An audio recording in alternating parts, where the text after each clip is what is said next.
U.S. ambassadors have taken a chainsaw to the United Nations budget as part of President Trump's mandate to have the World Organization get back to basics. U.S. Ambassador to the UN Mike Waltz and Management and Reform Ambassador Jeffrey Bartos told the Post they helped reduce the entire UN budget by $570 million, and America's portion of that payment to the international governing body by around $126 million. The UN has agreed to the first real budget cuts, actual real cuts for the first time in modern history, pretty much since the founding of the organization, Waltz recently told the Post. They've never seen anything like it. It makes this organization smaller, less duplicative, more efficient, and cuts the fat, said Waltz, a former Trump national security advisor and ex-Republican congressman. Bartos noted that the effort all ties back to the president's vision and his charge to all of us to get the reform, get the UN back to basics, and to get it fit for purpose.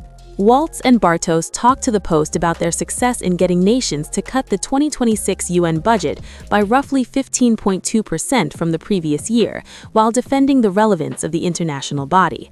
The fresh cuts comprised a $110 million decrease in funding for the UN Secretariat that handles the international organization's day-to-day operations, a $160 million dip in funding for field missions, and a $300 million haircut across the board to the previously bloated budget.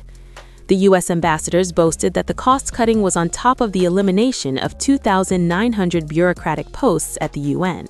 Since the U.S. pays about 22% of the UN's annual budget, the total reduction in taxpayer savings amounts to around $126 million. Bartos, the U.S. ambassador for Management and Reform, rattled off other shocking costs that had accumulated since the UN was founded in 1945, including the billions of dollars spent on conferences, as well as for workers' compensation and pension plans for former employees.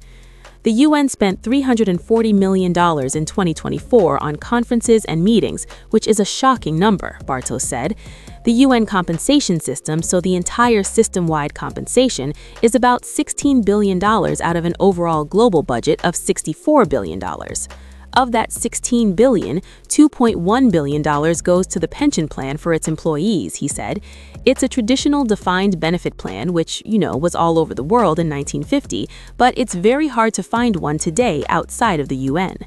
The ambassador said they are now looking to modernize that pension system and reform the compensation plans.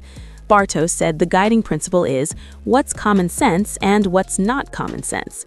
The compensation system for the UN fails the common sense test. But Waltz and Bartos pushed back on calls for the U.S. to exit the world's governing body, emphasizing the importance that the New York City headquartered organization holds as the center of diplomatic activity. There needs to be one place in the world where everyone can talk. The president is a president of peace, puts diplomacy first. We want that one place in the world to be in the United States, not in Brussels or Beijing. Still, the U.S. ambassador to the UN said that burden sharing is a key part of Trump's America First policies. There are a number of conflicts or humanitarian crises or what have you. We don't want to deal with that all ourselves, and we want the UN to step in when we need them to. Case in point, Haiti. The Biden administration spent $1 billion trying to deal with the gangs in Haiti. We've handed a portion of that over to the UN. It will cut that cost dramatically.